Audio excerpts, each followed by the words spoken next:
김성환의 시사야.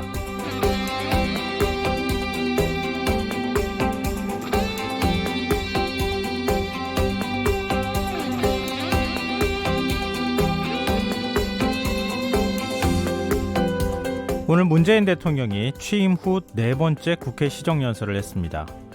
내년도 예산안을 설명하는 자리였지만 이른바 조국 사태 이후 첫 국회 연설이라는 점에서 대통령이 내놓을 메시지에 관심이 쏠릴 수밖에 없었는데요.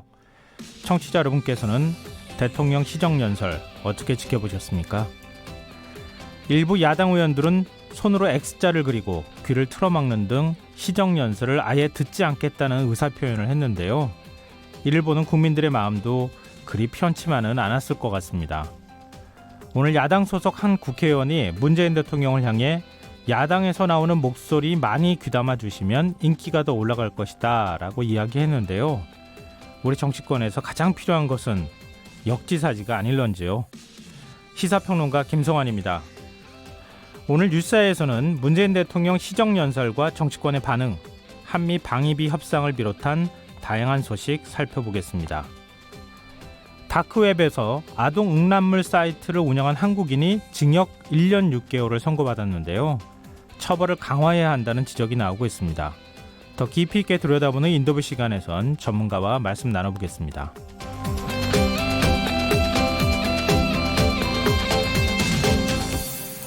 지금 라디오 청취율 조사 기간인데요. 그래서 청취자 여러분께 KBS 라디오 김성환의 시사야 많이 듣고 또 홍보해 주시길 부탁드리고 있습니다. 오늘도 방송 내용과 관련해 여러분들의 의견 문자 주시면 좋겠습니다. 프로그램에 대한 건의사항이나 질타 메시지도 언제든 환영하고 있습니다. 당첨된 분들은 모바일 상품권 보내드리겠습니다. 참여하실 문자번호는 샵9730이고요. 짧은 문자는 50원, 긴 문자는 100원의 정보용료가 부과되고요. 콩 게시판은 무료입니다. 또 김성환의 시사야는 KBS 라디오 유튜브 채널에서도 시청하실 수 있습니다. 유튜브를 통해서도 많은 참여 부탁드립니다. KBS 라디오 김성환의 시사야. 그럼 지금 시작하겠습니다.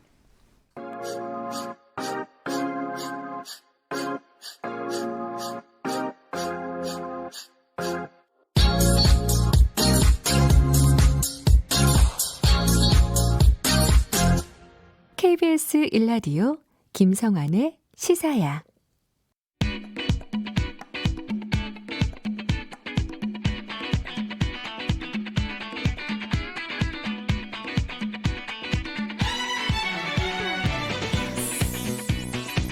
오늘 하루 놓치신 주요 뉴스 꼼꼼히 정리해드리는 뉴스야 시간입니다. 오늘은 김민하 시사평론가 나와주셨습니다. 안녕하세요. 안녕하세요. 청취자 여러분께서 장해천 평론가는 어디 갔지? 이렇게 생각하실 것 같은데요. 장 평론가가 일정 때문에 오늘 잠시 자리를 비웠습니다. 그래서 김민하 평론가를 저희가 모셨는데요. 어떻게 시사에 나와보시니까 어떠세요? 참 감격스러운 자리고요. 네, 감회가 새롭고 가슴이 벅차고 영광입니다. 이렇게 말씀하시는 분 처음 봤습니다. 요즘에 시사평론가들이 네. 방송에 좀 보이질 않아서 그래요? 모처럼 시사평론가가 진행하는 방송에 또 제가 시사평론가로 나오니까 네. 이렇게 또 영광이라는 얘기죠. 제가 오히려 영광입니다. 감사합니다. 감사합니다. 자, 그럼 한번 뉴스 얘기를 좀 해볼까요?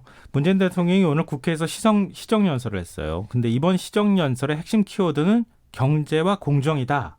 이런 분석이 지금 나오고 있는데 어떤 메시지가 나왔는지 먼저 간단하게 좀 짚어볼까요? 말씀대로 이 시정연설에서 이제 대통령이 많이 얘기한 게 경제하고 공정에 관한 얘기였던 거죠. 네. 그래서 이제 문재인 대통령은 이 연설에서 특히 이제 조국 전 법무부 장관 논란과 관련해서 국민의 다양한 목소리를 엄중한 마음으로 들었다. 이 대통령으로서 무거운 책임을 갖겠다 이렇게 얘기하면서요. 네. 국민의 요구는 합법적인 불공정과 특권까지 바꿔내자는 것이다. 그리고 또 사회지도층일수록 더 높은 공정성을 발휘하라는 것이다. 이렇게 얘기를 하면서 강력한 개혁을 하겠다 강조를 했습니다. 또 특히 이제 이게 그 예산안을 이제 얘기하기 위한 연설 아니겠습니까? 네, 그렇죠. 그렇다 보니까 우리 경제가 좀 엄중한 상황이고 그렇기 때문에 재정에 과감한 역할이 필요하다라면서 이 재정과 관련된 여러 가지 얘기들 말씀했고 그다음에 내년도 예산안 처리 잘 해달라. 이렇게 또 당부를 했습니다. 지금 전반적으로 어떤 키워드가 나왔는지 정리를 좀 해주셨는데요. 뭐 경제가 29번, 공정이 27번 언급이 됐다. 이제 이런 조사까지 하고 있는데 언론에서 가장 관심을 모았던 게 대통령이 어떤 분명한 메시지, 전국에 대해서 어떤 메시지를 던질까 이 부분 아니었겠습니까? 그렇죠. 근데 검찰개혁 공수처법안과 관련한 정말 확실한 메시지가 나왔어요. 그렇습니다. 공수처 법안 설명을 이제 공수처 법안의 처리 필요성을 얘기를 하면서 네. 국정농단 사건을 대통령이 언급을 했거든요. 이 공수처에 대해서 뭐 필요성에 대해서 이견도 있지만 검찰 내부의 비리에 대해서 과거처럼 검찰이 뭐 스스로 엄정한 문책을 하지 않으면 우리에게 어떤 대안이 있는지 묻고 싶다. 이렇게 얘기를 하면서요. 이 공수처가 대통령의 어떤 친인척 등의 권력형 비리에 대한 수사 기구다. 이 점을 이제 강조를 했습니다. 그 얘기를 하면서 이제 박근혜 전 대통령 시절의 국정농단 사건을 예로 들었던 건데요.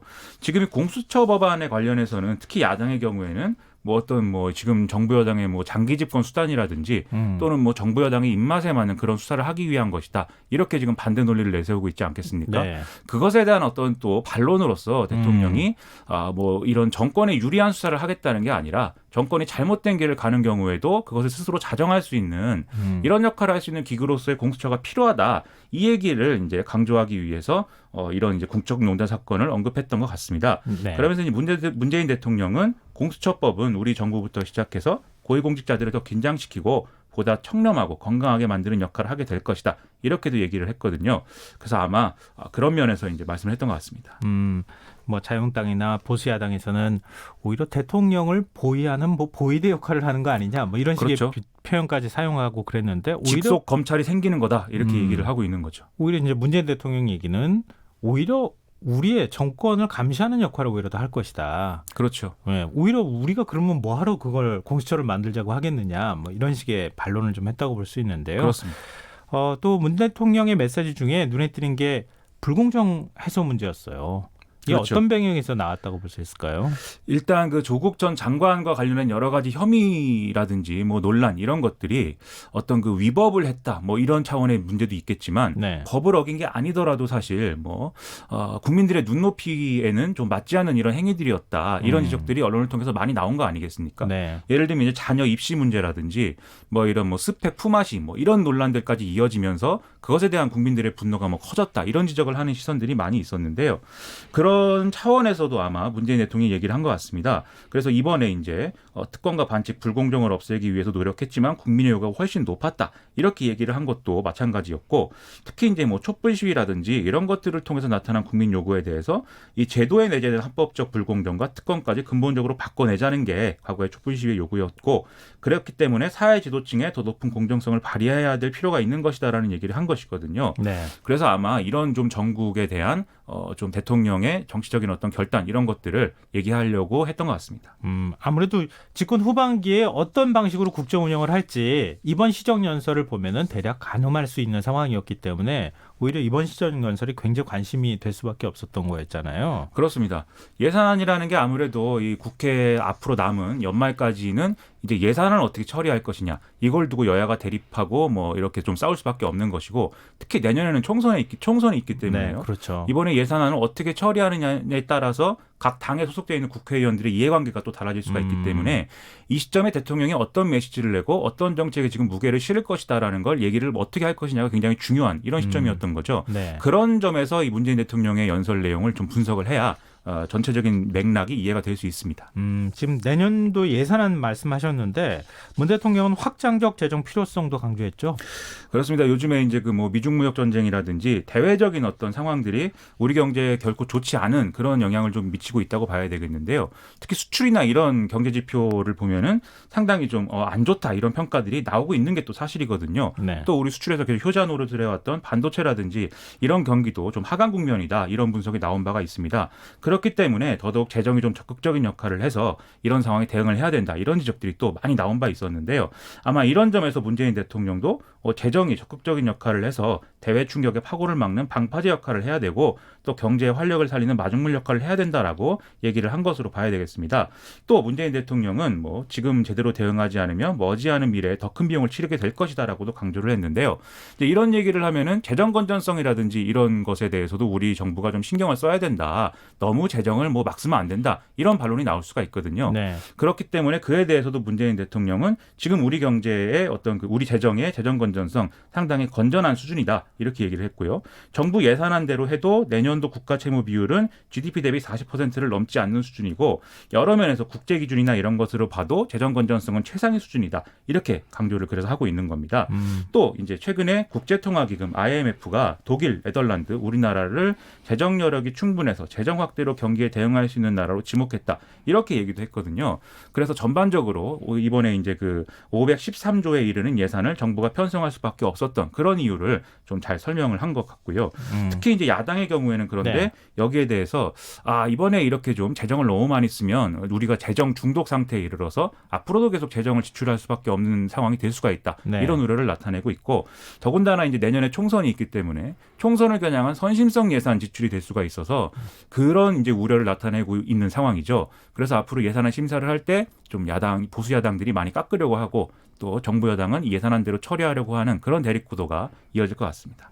예산안 심사가 좀 올해는 굉장히 치열해지지 않을까 싶은데 지금 예산안 문제 나올 때도 뭐 자유한국당 의원들이 X자를 그리기도 하고 또 일부 의원들은 문 대통령 연설 도중에 고성을 지르기도 했다면서요?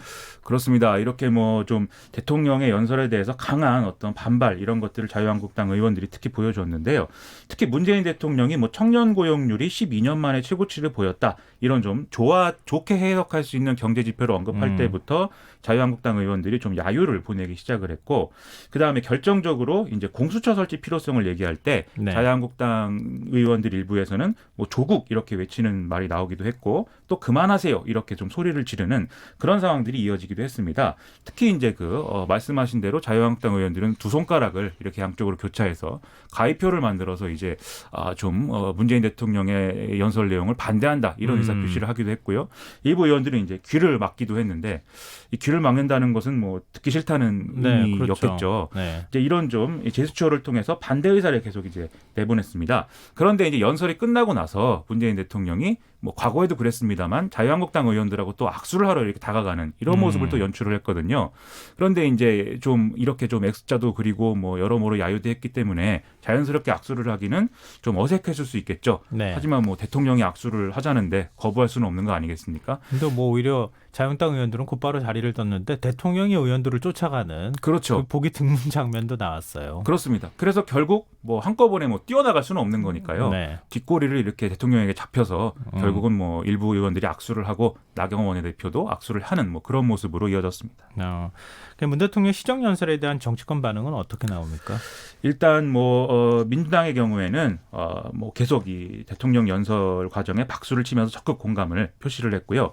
또 예산안을 신속히 심사하고 필요한 입법을 뒷받침하고 또 경기 침체와 경기 하방 위협을 극복하는 데도 전력을 다하겠다라고 얘기를 하면서 야당의 초당적 협력을 이제 요구하는 그런 모습이었습니다. 그리고 자유한국당의 경우에는 아까 말씀드린 대로 네. 전면적인 어떤 반발 이런 것들을 표시하면서 연설에 대해서 국민에게 좌절감을 안겨줬다라는 평가를 이제 내렸는데요. 네. 바른미래당의 경우도 이 대통령의 연설은 자아자찬만 있고 반성이 없었다. 이 시정 연설이 협치의 출발이 아니라 정쟁의 불씨가 되지 않을까 우려한다. 이렇게 논평을 했습니다. 정의당의 경우에 좀 재미있는 어떤 이 입장을 냈는데요. 네. 대통령의 연설에 어떤 검찰 개혁을 요구한 것 이런 것들에는 공감하지만 정치 개혁을 언급하지 않아서 유감스럽다. 이렇게 얘기를 했거든요. 네. 정의당이 지금 어쨌든 중점을 두고 있는 것은 선거법 개정안 처리가 아니겠습니까? 네, 그렇죠. 특히 최근에 더불어민주당이 원래 이제 패스트트랙의 합의 내용이었던 선거법부터 처리하고 그다음에 공수처 그리고 검경수사권 조정 이 순서로 이제 법안 처리를 하자는 합의에 대해서 네. 더불어민주당이 공수처 설치부터 먼저 처리하자고 했기 때문에 이것에 대해서 그러면 선거법 개정안은 처리를 하는 거냐 안 하는 거냐 불안하다고 얘기를 하고 있는 거거든요. 그래서 그 점에 있어서 정의당이 아마 이런 입장을 밝힌 것으로 보이고요. 뭐 민주평화당의 경우 긍정적인 평가를 일부 하면서도 좀 마찬가지로 자화자찬이었다라는 뭐 아쉬움을 표현하기도 했습니다. 그 후한 점수는 뭐 여당에서만 나온 것 같고 야당의 평가는 대부분 좀 박하게 나왔다고 볼 수 있겠네요. 뭐 정도의 차이는 있었습니다만은 뭐 전면적으로 긍정적으로 그런 평가하는 모습은 아니었던 것 같습니다. 또 갑자기 그런 생각도 들어요. 보통 야당은 대통령 시정연설을 그렇게 후하게 평가하는 걸 본 적은 없는 것 같아요. 그렇죠. 말씀드린 네. 대로 뭐 시정 연설부터가 협상의 시작이기 때문에 네. 협상을 잘하려면 뭐 기싸움도 하고 신경전도 벌이고 이런 것들이 좀 필요한 부분이겠죠. 네. 그리고 문 대통령이 시정연설에 앞서서 문희장 국회의장 그리고 그 국회의장 접견실에서 여야 지도부를 만났어요. 근데 거기에서 오고 간 대화가 또 굉장히 흥미로워요. 그렇습니다. 뭐 문재인 대통령이 뭐 여는 말 통해서 정부가 이 지금 경제라든지 이런 문제를 해결하기 위한 노력을 다 하겠지만 국회도 예산안으로 또 법안으로 좀 뒷받침을 해달라라는 당부를 이렇게 얘기를 했는데요. 네. 황교안 자유한국당 대표가 얘기를 하면서부터 좀 분위기가 좀 뭐랄까요 의미심장한 분위기가 있었습니다. 황교안 대표가 조국 전 장관이 사퇴하게 해주신 부분은 아주 잘하신 것이다라면서 대통령의 어떤 결정에 대한 긍정적인 평가를 내렸는데요. 그러면서도 다만 조국 장관을 임명한 일로 인해서 국민들의 마음이 굉장히 어떤 분노 또 화 이런 것들이 있는 것 같으니까 이 부분에 관해서는 대통령께서 직접 국민들의 마음을 편하게 해주시는 노력이 필요한 것 같다. 이렇게 이제 얘기를 했습니다. 이게 뭐 대통령의 어떤 직접적인 대국민 사과라든지 뭐 이런 걸 요구하는 자유한국당의 그동안의 입장을 반영한 그런 얘기였던 걸로 보이는데요. 네. 문재인 대통령 이 말을 듣고 씩 웃으면서 여기에 대해서는 아무런 대답도 하지 않고 바로 이제 그 같은 자리에 있던 대법원장의 네. 이런 사법개혁안에 대한 입장 표명을 요구하는 이런 얘기를 해서 이 상황을 지금 넘겼거든요. 네. 그런 상황에서 다시 또 이 조국 정국에 대한 얘기를 또 이어가게 됐는데 네. 자유한국당 나경원 원내대표가 좀 이 광화문에 모인 시민들의 목소리도 좀 들어주셨으면 하는 바람이 있다 이렇게 얘기를 했고 네. 또 자유한국당 소속인 이주영 국회 부의장도 평소에 야당에서 나오는 목소리를 많이 귀담아주면 대통령 인기가 더 올라갈 거다라고 얘기를 해서 좀 이제 웃음소리가 좀 나기도 했습니다. 근데 이 말 자체는 좀 뼈가 있는 얘기 아니겠습니까? 네, 그렇죠. 그래서 문재인 대통령도 역시 뼈가 있는 얘기 그런데 뭐 워낙 전천후로 비난들을 하셔서 이렇게 얘기를 하면서 다시 또 뼈가 있는 웃음들이 오가는 그런 모습이 또 연출이 됐습니다. 참 뼈가 있는 웃음이라는 게 과연 어떤 웃음인지. 네, 많은 뼈들이 나왔습니다. 네.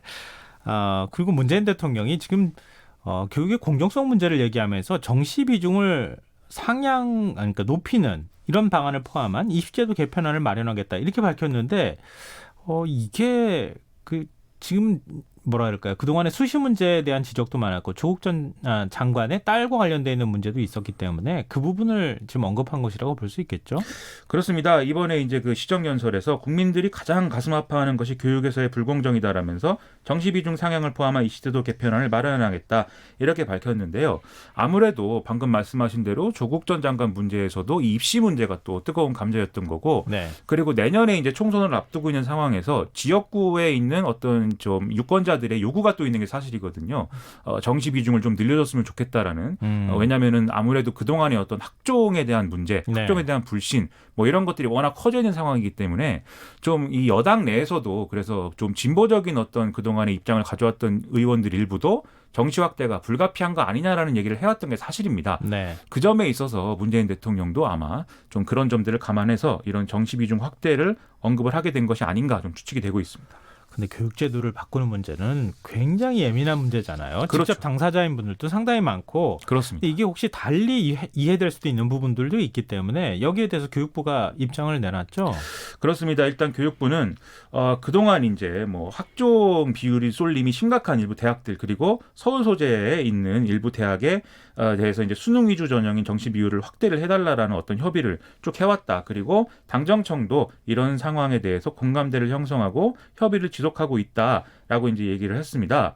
그리고 또 이 학종 등의 입시제도 전반에 대한 지금 실태 조사를 또 교육부가 진행 중인 거거든요. 네. 그리고 이전에 또 유은혜 교육부 총리가 좀 학종 개선에 대한 어떤 그런 입장을 좀 내놓은 바도 있기 때문에 이 학종 개선 방안을 같이 포함하는 입시 개선안을 내놓을 계획이라는 거는 여전히 계속 진행이 되고 있다. 이런 취지로 교육부가 입장을 내놓은 상황입니다. 근데 유은혜 교육부총리는 얼마 전에도 더 이상의 정시 확대는 없다 이런 입장을 밝힌 적이 있지 않습니까? 그런 거에 비하면 지금 뭔가 정책이 바뀌고 있다고 볼 수 있지 않나요? 그렇습니다. 유은혜 부총리가 지난번에도 이제 조국 전 장관 사태에 대해서 문재인 대통령이 좀 이런 입시제도 전반을 좀 손질해달라는 네. 요구를 했을 때 좀 이게 정시 확대로 해석이 되는 일부 언론이나 뭐 전문가들의 견해에 대해서 아니다라는 취지로 입장을 밝힌 바가 있었는데요.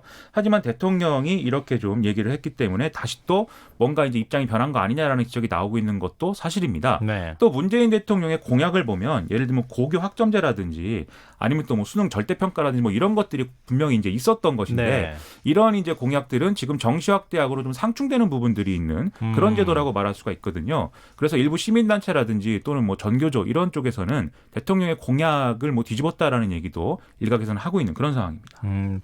근데 지금 그동안에 얼마 전에도 뭐 조사 결과가 나온 것들 보고 하면 정시를 늘리는 게 이른바 흑수저들한테 도움이 될 것이냐, 오히려 금수저들한테 훨씬 더 도움되는 거 아니냐, 교육의 세습을 더 부추길 우려도 있다. 뭐 이런 비판적인 여론도 있지 않았어요? 그렇습니다. 예를 들어 시민단체들이 지금 하고 있는 얘기를 종합을 해보면요. 지금 뭐 특권 계층의 교육 대물림을 막기 위해서 정시 비중을 상향을 한다지만 그렇게 해서 수혜를 입는 계층은 결국 고소득층이다. 그래서 뭐 이런 그동안의 어떤 문재인 정부가 추진해온 정책들과는 맞지 않다. 이런 지적들이 많이 나오고 있고요. 그리고 앞서 말씀드렸듯이 학종에 문제가 있는 것 분명히 사실인데 네. 학종에 문제가 있다면 학종을 바꾸면 되는 문제이고 학종을 어떻게 개선할 것이냐를 논의해야 되는데 그 논리를 정시 확대의 필요성의 어떤 근거로 쓰는 것은 부당하다. 이런 문제 제기를 많이 하고 있는 것도 사실입니다. 다만 이제 일부 또 다른 입장을 가진 교육단체의 경우에는 지난 2년 동안 어떤 수시의 불공정성을 주장하면서 정시 확대를 요구해 왔는데 현 정부가 그동안은 외면해 왔다면서 이번에 이 대통령의 발언에 대해서 좀 환영한다라는 입장을 일부는 내놓기도 했습니다. 근데 이 부분은 굉장히 좀 뜨거운 쟁점이 되겠어요. 그리고 또 교육부 입장에서 어떻게 균형을 맞춰 나갈지, 그렇다고 해서 다 정시로 바꿀 수는 없는 거잖아요. 그럴 수는 없는 것이죠. 네, 그러니까 그 균형점을 어떻게 찾을 것인지 이거는 굉장히 뜨거운 논란이 되지 않을까 싶네요. 그럴 것 같습니다. 네, 좀 화제를 바꿔보죠. 내일 오전에 조국 전 장관의 배우자인 정경심 교수에 대한 영장 심사가 진행될 예정이죠. 그렇습니다. 그동안 뭐 많은 언론 보도가 나왔었는데요. 이 영장 청구하는 것이 뭐 초읽기에 들어갔다 이랬었는데 초읽기가 드디어 끝나고 내일 오전 10시 반에 서울중앙지법에서 이 구속영장 심사가 이제 진행이 됩니다. 송경호 영장전담 부장 판사가 심리를 맡아서 여러모로 또 관련 뉴스가 나왔었는데요. 검찰이 구속영장에 적시한 이 정경심 교수의 혐의는 모두 11개입니다. 크게 나누면 3가지인데 첫 번째가 이 동양대 표창장 등을 위조해서 딸의 입시에 이용했다는 의혹, 그리고 또 하나는 사모펀드와 관련된 여러 혐의, 그리고 나머지 하나가 증거은닉 교사 등의 이 증거인멸 관련 혐의입니다. 그래서 내일 영장심사에서 아마 이런 것들에 대해서 좀 공방이 오갈 걸로 보이고요. 여기에 더불어서 정경심 교수의 건강 상태, 이것도 구속 여부를 결정하는 중요한 쟁점이 될 걸로 지금 보입니다. 정경심 교수 측은 그동안 뇌종양, 뇌경색 뭐 이런 증상을 호소해 왔는데 여기에 대해서 검찰은 그동안 정경심 교수가 제출했던 입원 증명서는 좀 불충분한 자료다. 이렇게 얘기를 하면서 MRI라든지 이런 좀 이 증상을 확인할 수 있는 자료를 추가 제출해달라는 이런 입장을 밝혀왔거든요. 네. 그런데 어제 정경심 교수 변호인단은 이 자료를 이미 제출을 했다라고 밝혔습니다. 근데 그럼에도 불구하고 뭐 영장 청구가 된 것이기 때문에 검찰은 이 자료에도 불구하고 지금 정경심 교수의 건강 상태에 어떤 치명적인 어떤 문제가 있다라든지 이렇게는 보지 않는다라고 우리가 좀 해석을 할 수 있을 것 같고요. 네. 그래서 뭐 이 앞으로 이 부분을 어떻게 판단할 것이냐가 중요한 어떤 공방의 어떤 쟁점이 될 것 같습니다. 일단 법원은 뭐 앞서 조국 전 장관의 동생의 경우에는 건강 상태를 구속영장 기각 사유 중 하나로 들었기 때문에 좀 어떻게 될 것이냐, 저도 좀 뭐라고 여기서 뭐 구속이 될 거냐 안 될 거냐에 대해서는 함부로 말할 수가 없는 이런 상황인 것 같습니다. 근데 그동안 정경심 교수는 비공개 소환 조사를 받지 않았습니까? 검찰 조사에서 그랬죠. 네, 검찰 조사에는 비공개 소환 조사를 받았는데 지금 영장 실질 심사는 이걸 비공개를 하기가 굉장히 어려운 상황이잖아요. 그렇습니다. 이 서울중앙지법에서 이제 그 서울법원 종합청사까지 쭉 이제 지나가는 이제 길이 있습니다. 네. 이 길을 지나가는 과정에서 이제 출입구를 이제 지나가면은 언론사들이 자체적으로 설정하는 포토라인이 이제 법원 앞에 이제 설치가 돼 있거든요. 네. 뭐 이건 물론 이제 검찰 서울중앙지검 뭐 이런 데도 마찬가지로 설치가 돼 있었는데 지금까지는 이제 검찰 개혁 논리 때문에 검찰이 그동안의 어떤 관행을 바꾼다라고 해서 정경심 교수에 대해서도 비공개 소환을 이제 해왔던 게 사실이죠. 근데 법원도 이 비공개 소환 이런 식으로 이제 할 거냐에 대해서는 뭐 지금은 뭐 통상의 어떤 그 영장 실질 심사에 출석했던 사람들하고 동일한 기준을 적용한다고 지금 얘기를 하고 있거든요. 네. 그렇다라면은 그동안 정경심 교수가 자기 사진은 뭐 특종 중에 특종이다라고 좀 언론의 어떤 보도 열기에 대해서 불만을 표시해 왔는데 네. 아마 내일 이 영장 실질 심사에 출석하는 과정에는 이 포토라인을 통해서 정경심 교수의 어떤 모습을 언론이 좀 확인할 수 있는 그런 상황이 될 가능성이 커 보입니다. 다만 이제 장기적으로는 법원 역시도 이렇게 포토라인에 이제 이 오는 사람을 세우는 게 맞느냐 네. 이거에 대해서는 좀 고민을 할 것으로 그렇게는 예상이 됩니다. 일단 포토라인을 없앤다고 하는 원칙은 확인했는데 정경심 교수가 그 첫 대상이 되지는 못할 것 같다. 그렇죠. 뭐 황제 소환 네. 이런 얘기가 또 나올 수가 있으니까요. 네, 지금 여러분께서는 KBS 일라디오 김성환의 시사야와 함께하고 계십니다. 어제 저희 방송에서도 전해드린 내용인데요. 임태원 군인권센터 소장이 촛불 계엄령 문건과 관련해서 어제 또 폭로가 있지 않았습니까? 그렇죠. 근데 자유한국당이 황교안 대표의 문건 연루 의혹과 관련해서 임 소장을 고발했어요.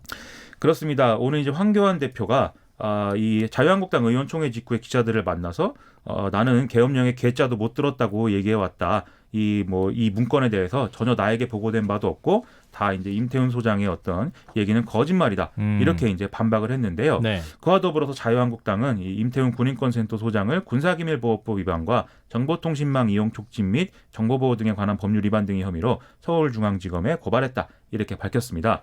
이 말씀드린 임태훈 소장의 주장은 국방위 국정감사에서 얘기를 한 건데요. 촛불 집회, 이 박근혜 전 대통령 탄핵 당시에 촛불 집회를 네. 할 때 당시에 대통령 권한대행이었던 황교안 대표가 이 NSC 회의에서 어떤 그 계엄령 관련 논의 내용이 담긴 이 기무사의 문건을 검토를 하는 그 자리에 이제 있었다라고 이제 얘기를 한 거거든요. 네. 그거에 대해서 이렇게 고발한 것이기 때문에 앞으로 좀 또 공방이 오갈 것으로 보입니다. 근데 임 소장은 오히려 법적 조치 지금 고발하는 걸 오히려 환영한다는 입장을 밝혔어요. 그렇습니다. 이 임태훈 군인권센터 소장은 당시에 이제 이 문건에 대해서 황교안 대표가 이 문건을 몰랐다라고 한다면 그때 이제 무능한 이런 허수아비였다. 이 점을 스스로 실토하는 것이고 네. 그 보고를 받았다라고 한다면 내란 예비 음모죄에 해당될 수 있다라는 점이 검찰 수사로 드러날 것이다. 이렇게 주장을 하면서 오히려 환영한다고 얘기를 하고 있는데요. 네. 또 임태훈 소장이 국정감사에서 주장한 것 중에 하나가 검찰이 이 문건을 확인을 했고 또 지금 가지고 있는데 수사를 하지 않고 덮었다. 이 얘기였거든요. 그 덮은 걸 보고 제보자가 지금 나한테 그렇죠. 제보를 한 것이다. 이렇게 표현한 거잖아요. 그렇죠. 검찰 수사가 진도가 안 나가고 그대로 종결됐기 때문에 네. 그것을 이제 우리에게 갖다 준 거다. 이렇게 얘기를 한 건데요. 그 점에 있어서도 어쨌든 이렇게 좀 자유한국당이 자신을 고발함으로써 검찰 수사가 재개될 것이기 때문에 그 점에 있어서도 환영한다. 이렇게 얘기한 것 같습니다. 근데 사실 이게 군내에서 만들어진 계엄령 문건이잖아요. 그렇습니다. 말하자면. 근데 국방부가 이 사실을 몰랐다고 하는 것도 참 이것도 말이 안 되는 건데 국방부는 어떤 입장을 보이고 있나요? 일단 국방부에 기자들이 물어봤는데요. 대개 우리가 흔히 듣는 그런 입장입니다. 확인해 보겠다. 지금으로서는 말씀드릴 내용이 없다. 전반적으로 사안을 좀 더 봐야 된다. 이런 얘기들을 쭉 했는데요. 일단 이 조사와 관련해서 그동안에 이제 그 군과 검찰의 합동수사본부가 지난해 조사를 했었는데 네. 조사가 중단의 핵심 이유가 조현천 전 기무사령관 핵심 관련 인사인데 지금 해외 도피 중인 그런 이유 미국으로 가서 때문이었던 지금 것이죠. 네. 그래서 이것과 관련한 질문이 나오니까 이 조현천 전 기무사령관의 신병이 확보가 되면 민군 공조와의 수사가 계속 진행될 것으로 기대를 하고 그렇게 될 경우에 국방부가 적극적으로 수사에 협조할 예정이다. 이렇게는 얘기를 했습니다. 다만 그러면은 이제 그 합동수사단이 재가동된다고 보는 거냐 이렇게 물어본 것에 대해서는 국방부는 우리가 단독으로 검토할 수 있는 사안은 아니기 때문에 두고 보자 이렇게 또 대답을 했습니다. 정리를 하자면 굉장히 조심스러운 입장을 보였다고 할 수 있겠군요. 모른다는 얘기죠. 네. 다음 뉴스로 넘어가 보죠. 이낙연 국무총리가 오늘 나루히토 일왕 즉위식에 참석을 했죠. 그렇습니다. 이낙연 국무총리는 이제 오후 1시부터 한 30분가량 이 일왕의 거처인 고교에서 열린 즉위 행사에 참석을 했고 우리 주일 한국대사와 함께 이제 여러 가지 얘기를 나눴습니다. 이게 이낙연 총리라고 한다면 우리 정부 입장에서는 최고위 인사 아니겠습니까? 네. 그렇기 때문에 우리가 이렇게 최고위 인사를 일왕 즉위에 참석을 시킨 것은 그만큼 정부가 예우를 갖춘 것이다. 이렇게 볼 수가 있겠고 지금 워낙 한일 관계가 악화된 상황이기 때문에 좀 관계 개선을 하자라는 취지의 신호를 보낸 것으로 이렇게 해석을 할 수가 있을 것 같습니다. 미국의 경우에는 교통부 장관을 보냈다고 하니까 그거에 비하면 우리가 성의를 확실히 보여준 거죠. 이렇게 됐기 때문에 좀 어떤 내일 이제 그 이낙연 총리와 아베 신조 총리의 어떤 회담이 이어지는 거냐 이런 점에 대해서도 여러 가지 궁금증이 나오고 있는데요. 네. 다만 이 회담이 실제로 이루어진다 하더라도 명시적인 어떤 성과를 낸다라기보다는 이후에 이제 10월, 11월에 다자간 회의 이런 것들이 이제 진행이 됩니다. 네. 그런 자리에서 우리 문재인 대통령과 아베 신조 총리가 자연스럽게 만나고 좀 정상회담을 할 수 있는 이런 분위기를 좀 사전에 마련하는 이런 정도의 성과를 내는 게 최고치가 아니겠는가 지금 이렇게 좀 전망을 해볼 수가 있을 것 같습니다. 나루히토 일왕이 어떤 메시지를 던질 것이냐 이것도 굉장히 큰 관심사 아니었습니까? 근데 그렇습니다. 세계 평화라고 평화를 언급했어요. 그렇습니다. 아무래도 지금 아베 신조 일본 총리가 개헌을 추진하고 있고 그것은 일본의 재무장을 추진하는 것이기 때문에 그것과는 좀 반대되는 얘기를 하고 있다. 이런 해석이 가능한 건데요. 왜냐하면 지금 이제 이 나루히토 일왕이 지키겠다는 이 헌법이라는 것은 이른바 우리가 얘기하는 평화헌법 아니겠습니까? 그렇죠. 스스로 군대를 갖지 않겠다고 하는 그런 점에서 아베 신조 총리가 추진하는 것과는 좀 상반된 메시지다. 이런 해석이 나오고 있는 것 같습니다. 근데 문재인 대통령 친서도 이낙연 총리가 가져갔다는 얘기가 있잖아요. 그렇습니다. 앞서 말씀드렸듯이 이제 일본과의 관계 개선의 필요성이 있기 때문에 이낙연 국무총리가 친서를 보내야 되지 않을까라는 이제 제안을 한 것에 대해서 문재인 대통령이 그래라라고 얘기를 해서 지금 친서를 써서 이제 전달한 것으로 그렇게 추측이 되는데요. 네. 일단 남관표 주일 한국대사에게 기자들이 이 친서의 내용이나 이런 것들을 물어봤는데 뭐 이것은 정상에게 보내는 친서이기 때문에 당연히 그 내용을 뭐 일본 대사도 말할 수는 없는 그런 것들이겠죠. 네. 어쨌든 양국 관계 개선이 될 수 있는 이런 친서임에는 분명한 상황이다. 이렇게 얘기를 할 수가 있겠습니다. 네. 그리고 한미 방위비 분담금 협상 이거 미국 쪽에서 언제 시작되나 궁금했는데 내일 새벽 5시에 하와이에서 열린다고요? 11차 회의가? 그렇습니다. 이제 미국 하와이에서 내일 새벽에 비공개 만찬을 시작으로 제11차 한미 방위비 분담 특별협정 체결을 위한 2차 회의가 실시가 되는데요. 그동안 이제 도널드 트럼프 대통령은 그동안의 이제 과거의 방위비 협정들에 대해서 끔찍한 합의였다라면서 이전 정부를 맹비난을 해온 바가 있죠. 그리고 우리의 어떤 그 주한미군 문제에 대해서 지나치게 한국에 대해서 많은 돈을 쓰고 있다. 우리는 이 적자에서 벗어나야 된다. 그렇게 얘기를 하고 있었거든요. 그러면서 또 이제 최근에는 한국과의 협상이 시작됐고 매우 긍정적인 일이 일어나고 있다라고 덧붙인 바도 있습니다. 그래서 결국은 우리들은 이제 돈을 더 내라 이런 얘기인데요. 지금까지 우리가 이제 지난번 이제 협상에서 결정됐던 합의금 규모가 1조 389억 원 정도인데 지금 미국이 주장하고 있는 액수는 5조 원이 넘는 5조 한 6천억 원 정도를 네. 우리에게 제시하고 있는 걸로 알려지고 있거든요. 과연 이걸 어느 정도까지 우리가 방어해낼지 좀 지켜볼 필요가 있을 것 같습니다. 5조와 1조 차이가 커도 너무 크다는 생각이 드네요. 개인적인 의견을 말씀드리면 거의 이 정도면 날강도가 아닐까요? 네, 너무 심한 것 같습니다. 날강도라고 하기는 글쎄요. 표현은 뭐 적절하지 않은 것 같긴 한데요. 하여튼 미국 쪽에서 굉장히 많은 요구를 하고 있는 건 맞는 것 같습니다. 저희 청취자분들이 지금 김민아 그 기자라고 아시는 분들이 아직도 있네요. 그 메시지를 반갑다고 보내신 분들이 있으신데요. 휴대전화 감사합니다. 뒷자리 2000번 쓰시는 청취자분께서 CBS 라디오에서 뵌 김민아 기자님 반갑습니다. 명확한 취재 후 전달 및 평론까지 감사합니다. 라는 의견 주셨습니다. 제가 감사합니다. 네. 앞으로 더 나오셔야겠는데요. 그랬으면 좋겠네요, 저도. 네. 네, 우기우기란 닉네임을 사용하시는 청취자분께서 요즘 야간 일하면서 잘 듣고 있네요. 내년 총선에는 여야를 막론하고 국민을 대변하지 않고 일 안 하는 의원들은 제발 안 봤으면 합니다. 라는 의견 주셨습니다. 그리고 휴대전화 뒷자리 6990 쓰시는 청취자분께서 야당의 철학은 다를지라도 국회를 방문해 국민이 선출한 대통령이 시정연설을 하는데 야당의 경멸적인 태도는 볼썽사나웠고 예의는 아닌 듯 싶고 우리의 정치 수준에 다소 회의를 느꼈습니다. 라는 의견 주셨습니다. 그리고 5226님께서는 학생에 있는 학부모 입장에서는 입시 제도는 좀 일관성이 있었으면 좋겠습니다. 정권이 바뀌면 이랬다 저랬다. 정말 어디에 중점을 둬야 할지 모르겠네요. 문 대통령이 정시 확대 방침을 밝힌 부분에 대한 약간 좀 비판적인 입장을 전해주셨습니다. 문자 계속 보내주십시오. 저희가 또 소개해드리겠습니다. 뉴스는 여기까지 들어야겠습니다. 김민아 기자님 나중에 평론가님 나중에 또 한번 뵐 수 있는 게 있겠죠? 불러만 주십시오. 네, 부르면 안 오겠습니까, 제가? 네, 알겠습니다. 기대하겠습니다. 지금까지 김민하 시사평론가였습니다. 고맙습니다. 고맙습니다. 완자로 시작하는 말 완전히 완벽한 완두콩 완타치 김성환의 시사야. 평일 밤 10시 5분 여러분을 찾아갑니다. KBS 1라디오 김성환의 시사야. 미국과 영국에서는 아동 및 청소년의 성착취 영상을 가지고만 있어도 중형이 선고된다고 하죠.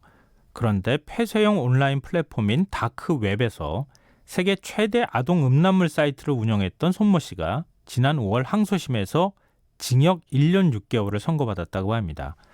이를 두고 손 씨에게 내린 형량이 지나치게 가벼운 것 아니냐 이런 지적이 일고 있는 상황인데요. 이번 문제에 대해서 강력한 처벌을 요구하는 국민청원이 올라온 지 하루 만에 10만 명이 지금 동의를 했다고 합니다. 이슈와 인물을 더 깊이 들여다보는 인터뷰 시간에서는 법무법인 온세상 김재련 변호사와 얘기 나눠보도록 하겠습니다. 김 변호사님 안녕하십니까? 네, 안녕하세요. 네. 지금 뭐 제가 다크웹이라고 하는 표현도 좀 쓰기도 했고 지금 손못이라는 얘기도 했는데 이 네. 형량이 너무 가벼운 거 아니냐?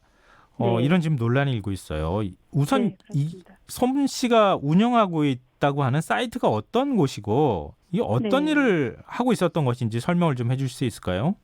일단 말 그대로 다크웹이라고 하셨잖아요. 네. 그 일반 검색으로는 접근할 수 없는 그런 폐쇄성 웹이거든요.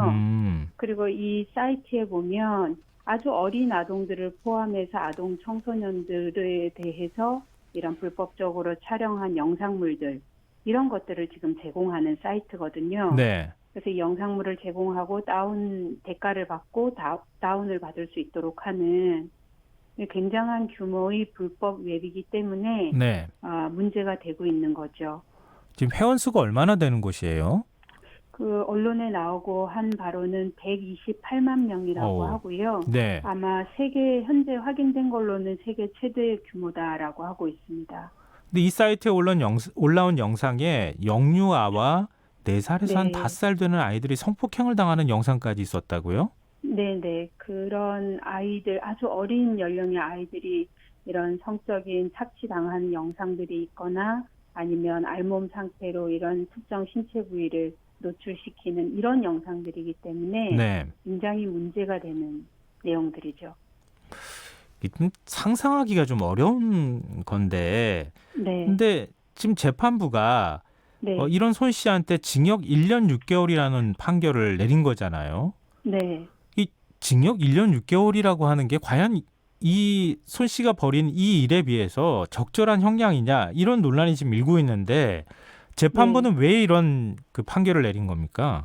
일단은 사실은 이게 항소심 재판에서 그나마 1년 6개월의 실형이 나온 거고요. 네. 이 사건의 1심 재판부는 집행유예를 선고를 했습니다. 집행유예요?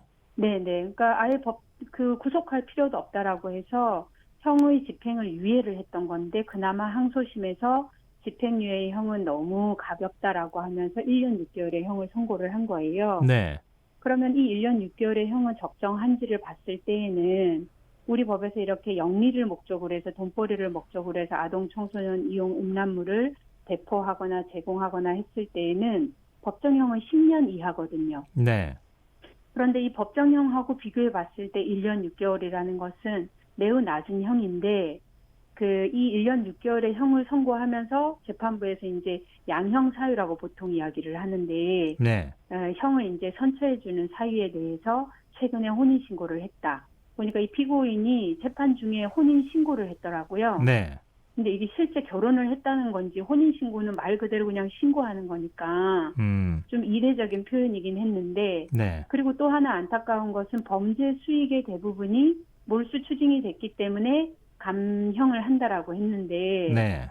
이 아동 청소년 이용 음란물을 영리 목적으로 배포한 행위에 대해서 처벌하는 것은 재산 범죄가 아니거든요. 네. 그런데 이 범죄 수익이 대부분 추징됐다는 이유로 양형에 있어서 유리한 정상으로 삼은 거는 저는 매우 유감스럽다라는 생각이 들었습니다. 근데 이런 사건에서 이게 이제 감경 사유에 이런 것들이 들어가는 경우가 흔히 있습니까? 이제 전형적으로 우리가 법원에서 재판을 할 때 피고인이 뭐 범죄 사실을 자백하고 이 해당 동종의 범죄 전력이 없고 연령이 어리고 또는 고령이고 이럴 때는 양형에서 유리한 사유로 참작하는 것은 맞는데 네. 우리 이 사안 같은 경우에는 엄밀히 들여다볼 필요가 있어요. 1심 재판부에서 그 집행유예를 하면서 피고인의 나이가 어리다라고 했거든요. 네. 그런데 피고인의 나이보다 이 음란 영상물에서 나온 착취당한 아동들의 연령이 훨씬 어려요. 그리고 범죄 전력이 없다라는 걸 양형 사유로 삼았지만 2년 8개월 동안 이 사이트를 운영을 했거든요. 네. 2년 8개월의 기간 동안 했는데 범죄 전력이 없다는 게 양형 사유가 되는 거는 유감스러운 부분이고 또 범행 사실을 시인했기 때문에 감경한다고 했는데 이 사안 같은 경우에는 국제 공조수사를 통해서 17년 9월부터 32개 국가에서 공조수사를 해서 잡아낸 거거든요. 네. 자발적으로 자수를 한 게 아니에요. 음. 그렇게 해서 공조수사를 통해서 증거를 다 확보를 했는데 그러면 그 증거가 다 있는 상태에서 자백 안 하면 어떡할 거예요? 음. 증거가 확보된 상태에서 자백했다는 이유로 감형을 해주는 것도 저는 매우 잘못됐다고 생각해요. 아, 이게 국제 공조를 할 만큼 굉장히 지능적으로 이 사이트를 운영해 왔다고도 볼 수 있는데 왜 이게 판결 덕후의 결과는 주장이니까요. 네, 네네. 이렇게 나왔느냐 이제 이런 문제 제기도 해주셨는데 네. 미국이나 영국의 경우에는 이런 사이트를 운영한 운영자 그리고 또 네. 이용자도 굉장히 처벌 수위가 높다고요? 우리랑은 비교할 수 없을 정도로 높고요. 기본적으로 아동 청소년을 성범죄의 대상으로 이용을 하거나 아동 청소년의 성을 착취하는 일련의 행위에 대해서는 매우 엄중하게 처벌하거든요. 네. 그 이유는 자기 스스로를 보호할 수 없는 아동 청소년의 권익을 국가가 제도적으로 명확히 보호해주기 위한 거거든요. 근데 우리는 이런 아동 청소년들의 성이 착취되는 사건에 있어서도 피고인이 전과가 있는지 나이가 어린지 이런 것들을 보고 계속 감경 해주다 보니까 통법망이 처벌이 되는 거고 그게 형벌로서의 경각심을 주지 못하는 거예요. 네. 그래서 운 없어서 걸리게 되면 벌금 조금 내거나 집행유예 받으면 되니까 이걸 돈벌이 수단으로 이용하는 사람들이 생기게 되고 그리고 어떻게 하다가 걸리게 되면 적당한 꼼수를 부려서 재판부가 인정사정 살피면서 선처해 주도록 하고 이런 악순환이 반복된다고 봐요. 근데 국내에서는 지금 뭐 아까 징역형이 나오기는 했지만 대부분 네. 이런 사건 같은 경우에는 그 벌금형이 나오는 경우가 많다고요? 이게 이제 우리 법정형 자체에서 단순히 아동 청소년 이용 음란물을 소지했을 경우에는 네. 벌금형 규정이 있다 보니까 이거를 다운받아서 소지한 사람에 대해서는 벌금이 많이 나오거든요. 네. 그런데 우리 이 사건에 있어서의 피고인처럼 영리를 목적으로 해서 이런 행위를 했을 때에는 벌금형 규정은 없어요. 그러다 보니까 10년 이하의 징역형이니까 네. 10년이 상한이니까 하한은 판사가 마음대로 할 수 있는 거죠. 그러다 보니까 이게 낮게 형이 계속 내려가는 문제가 있는 것 같아요. 아, 이런 사건의 경우에 양형 기준이 없습니까? 양형 기준은 모든 범죄에 대해서 다 있고 이 사건의 경우에도 양형 기준은 적용을 하는데 네. 그 양형 기준을 적용하는 거에 있어서 피고인의 연령이 어떤지, 범죄 전력이 있는지, 피해가 어느 정도 회복됐는지 이제 이런 것들을 다 고려하는데 아동 청소년의 성을 착취하는 사건에 있어서는 그런 양형 기준을 적용하는 것은 저는 적절치 않다라고 생각해요. 아, 근데 미국 수사 당국이 이 네. 지금 사이트 운영자인 손 씨를 미국으로 소환할 방법을 찾고 있다. 이런 소식이 네. 좀 있는데 이게 왜 네. 이러는 거죠? 이게 이제 온라인상 인터넷의 그 웹사이트를 통한 범죄 행위이고 국제 공조를 통해서 지금 이 사람의 신분이 확인이 된 거잖아요. 네. 그리고 이런 영상을 다운받거나 한 사람들 중에 미국과 관련 있는 사람들도 있을 수 있으니까 네. 그 부분이 확인된 이상은 자국에서도 기소해서 재판을 해서 처벌을 하겠다라는 의지를 보인다라고 하면은 범죄인에 대한 송환 요청 등등을 할 수 있죠. 근데 손 씨 외에도 다크웹에서 활동하던 200여 명의 한국인들이 네. 아청법이라고 하는 카페에서 소환 조사에 대한 전략도 공유하고 그렇게 네. 해서 결과적으로 아주 가벼운 처벌을 받았다고요. 이게 뭐 우리가 범죄를 저지른 사람들이 자기들만이 공유할 수 있는 카페나 블로그에서 어떻게 하면 선처받을 수 있는지 뭐 이런 논의를 하는 거는 이런 사건뿐만 아니라 다른 사건에도 있는데 네. 문제는 이 사람들이 이런 꼼수를 부리고 그런 주장을 한다고 하더라도 수사기관이나 재판부가 넘어가지 말아야 한다는 거죠. 이 사람이 재판 중에 혼인신고를 한 부분을 한번 볼 필요가 있어요. 보통의 경우에는 내가 결혼을 하려고 했어도 재판받게 되면은 결혼을 미루게 되죠. 네. 그런데 이 사안의 경우에는 재판 중인데 혼인신고를 했거든요. 네. 이런 것들이 양형에 있어서 영향을 미칠 수 있다는 생각 때문에 이런 꼼수를 부렸을 가능성도 저는 배제할 수 없을 것 같아요. 아, 일부러 선처를 받기 위해서 여러 가지 자신들만의 어떤 지금 꼼수라는 표현을 쓰셨지만 뭐 네. 혼신고를 하거나 지금 네. 이런저런 것들을 다 했다는 얘기가 되는군요. 근데 그렇게 재판부가 추측할 수 있죠. 그걸 그냥 받아들여 줬고. 그래서 뭐 이 사안의 경우에 이 재판부가 그것이 사실이 아닌데 위장을 한 것에 넘어갔는지 아닌지는 제가 판단할 수 없지만 통상적인 경우에 피고인들이 선처받기 위해서 뭐 가족 중에서 이렇게 아픈 사람이 있고 자신이 부양해야 되고 이런 식의 이야기를 했을 때 재판부가 그런 인정 사정을 살피게 된단 말이에요. 네. 그런 인정 사정을 살피게 되면 솜방망이 처벌을 할 수밖에 없는데 저는 이런 아동 청소년의 성착취를 막기 위해서는 인정 사정 다 봐줘가지고는 정의를 세울 수가 없어요. 네. 우리가 이런 아동 청소년 이용 음란물에 대해서 엄중하게 처벌하는 이유는 보호하려고 하는 가치가 있기 때문이거든요. 네. 그게 바로 아동 청소년의 성보호예요. 그렇다라고 할 것 같으면 그 보호할 가치를 지키기 위해서는 피고인들이 주장하는 그런 여하한 사정에 대해서 재판부가 흔들리지 말고 엄중하게 처벌을 해야 된다는 거죠. 네. 근데 좀 이번 사건이 좀 알려지는 과정도 좀 납득이 안 되는데요. 지난해 네. 5월에 관련 기사가 처음 나왔다고 하는데 지금 네. 이슈는 지금 최근에 된 거란 말이에요. 왜 1년이나 네. 지나서야 이슈가 되고 있는 겁니까? 글쎄 이것이 지금 현재 이슈가 되는 원인까지는 제가 뭐 말씀을 그 원인을 파악해서 말씀드릴 수는 없는데요. 네. 최근 들어서 이런 온라인 성착취, 디지털 성범죄에 대해서 이것이 굉장히 심각하다라는 사회적인 인식이 높아지고 있다고 저는 보고 있거든요. 네. 그런 일환으로 이 문제도 세상에 다시 한번 부각이 되게 됐다. 그렇게 저는 보고 있습니다. 네.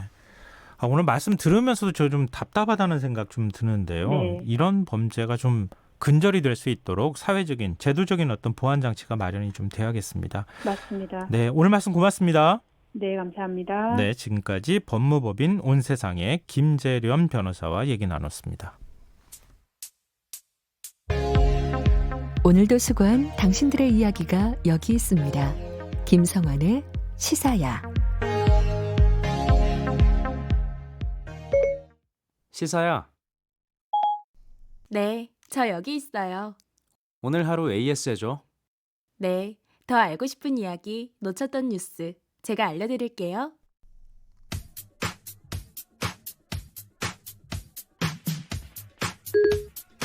시사야 애프터 서비스를 시작합니다. 이낙연 총리가 일본의 나루히토 일왕 즉위식 참석을 위해 일본으로 출국했습니다.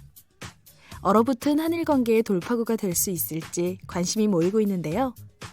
오늘 김경래의 최강시사에서 한일의원연맹 회장인 더불어민주당 강창일 의원을 연결해 자세히 짚어봤습니다. 해당 내용입니다. 이게 아베 총리랑 만나긴 만나는데 이게 한 10분 정도 만나는 거라면서요? 예. 거기서 뭐 좀 의미 있는 얘기가 나올 수 있을까요? 의미 있는 얘기보다도 일단은 뭐 이 친서 전달하고요. 네. 대통령이 친서 전달하고 또 이 아베 총리하고 이낙연 총리 서로 잘 아는 사이예요. 네. 그래서 뭐 덕담 좀 하고 뭐 한일 관계 좀 풀자. 네. 뭐 이런 식의 원론적인 얘기하고 돌아오겠죠. 그래. 그 다음 단계로 넘어가서 지금 예정돼 있는 게 예. 각종 뭐 다자간 회의가 예정이 돼 있습니다. 아세안 플러스 네네. 3 회의도 있고요. 에이펙 회의도 있고요. 네. 요때 이제 정상회담이 성사될 수 있느냐? 요게 이제 또 관심사 아니겠습니까?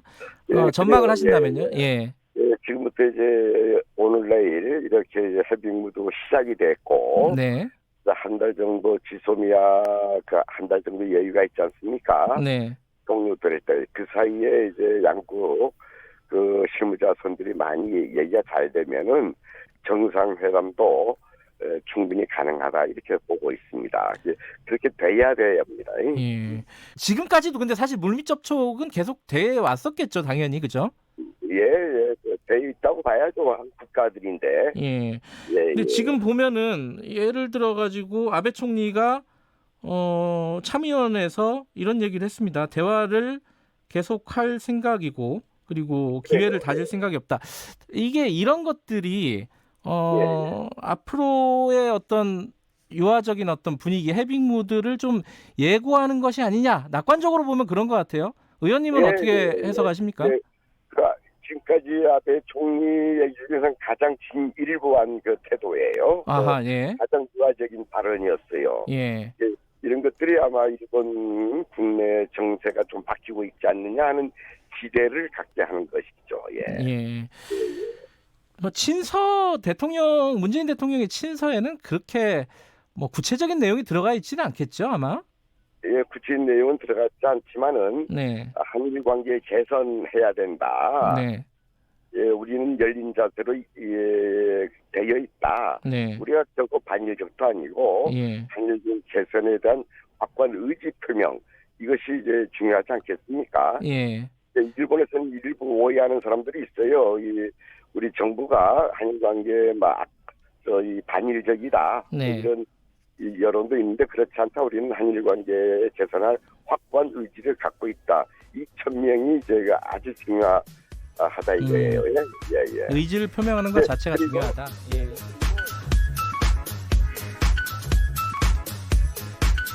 이낙연 국무총리의 어깨가 참 무거울 것 같습니다. 대통령 친서를 품고 새벽 일본으로 떠났다. 현대판 통신사다. 이 국내 언론은 이 총리의 행보 하나하나에 의미를 부여하고 있고요. 이 총리가 1990년 동아일보 도쿄 특파원 시절 쓴 아키우토 상황 즉위식 기사까지 찾아내 소개하면서 일본과의 특별한 인연을 강조하고 있기도 합니다. 이 총리의 방일에 관심을 쏟는 건 일본 언론이라고 다르지 않았습니다. 지난 2001년 선로에 떨어진 일본인을 구하다 숨진 고 이수연 씨를 기리기 위해 이 총리가 도쿄 시노구포 쿠보 지하철역을 방문했는데요. 일본 현지 언론의 취재 열기가 아주 뜨거웠다고 하는군요. 이 총리에 대한 한일 양국 언론의 관심은 이 총리가 꼬인 한일 관계를 풀 수 있지 않을까 하는 기대감이 반영된 것일 겁니다. 모레 있을 아베 총리와의 만남이 어떤 결과로 이어질지 지금으로서는 예측하기 쉽지 않습니다. 애프터 서비스에서 강창일 의원이 전망한 것처럼 당장의 성과를 기대하기는 쉽지 않아 보이는 게 사실입니다. 그러나 꼭 눈에 보이는 성과만 성과라고 할 수는 없겠죠. 이 총리가 고 이수연 씨 추모비에 묵념한 뒤에 이런 말을 했습니다. 50년이 채 되지 않는 불행한 역사 때문에 1500년의 우호 협력 역사를 훼손해서야 되겠느냐. 한일 국경을 생각해 몸을 던진 것이 아니라 인간애를 보여준 이수연 의인을 다시 돌아봐야 한다. 이 모습을 본 나가민의 주한 일본 대사는 일본을 참 잘하는 총리다운 일정이라고 평가했다고 하는데요. 이 가시적인 성과보다는 멀어진 한국과 일본 국민의 마음을 조금이라도 가깝게 하는 것. 어쩌면 이것이 이 총리 방일의 가장 큰 성과가 아닐까 하는 생각도 해보게 됩니다. 김성환의 시사에 청취자 여러분의 참여 계속 기다리고 있습니다. 오늘 방송 내용과 관련한 의견 지금 보내주고 계시는데요. 휴대전화 뒷자리 872 쓰시는 청취자분께서 김성환의 시사회를 집으로 가는 버스에서 콩으로 듣고 있습니다. 콩으로 들으신다니까 또 반갑네요. 집에서 마음 편안하게 라디오로 듣고 싶지만 일이 늦어지네요. 늦게까지. 늦은 밤에도 일하는 모든 분들 힘내십시오. 라고 해주셨습니다. 지금 김성환의 시사회가 밤이 좀 늦은 시간에 방송을 하니까요. 이렇게 문자 보내주시는 분들이 있을 텐데 라디오 지금 듣고 계시는 청취자분들도 만약에 늦게까지 일하시면 힘내시기 바랍니다. 그리고 3717 쓰시는 청취자분께서 안녕하세요. 퇴직하고 마을에서 자원봉사 활동을 하고 있는 70세 애청자입니다. 김성환의 시사를 통해 유익한 생활 정보를 얻고 있습니다. 매끄러운 진행과 시원한 해설이 마음에 듭니다. 늘 고맙습니다. 라는 문자 보내주셨습니다. 정말 감사합니다. 이렇게 칭찬 문자 보내주시면은 아직도 익숙하지가 않네요. 뭔들 바를 모르겠습니다. 더욱 열심히 하겠습니다. 청취자분들께서 많은 문자와 참여 부탁드립니다. 참여하실 문자 번호는 샵9730이고요. 짧은 문자는 50원, 긴 문자는 100원의 정보 용료가 부과됩니다. 콩 게시판 그리고 유튜브로도 무료로 참여하실 수 있습니다. 많은 참여 부탁드립니다. KBS 라디오 김성환의 시사 1부 순서는 여기서 마무리하고요. 2부에서는 밤참 뉴스와 흔적의 역사가 준비되어 있습니다. 저는 11시 5분 2부에 다시 찾아오겠습니다.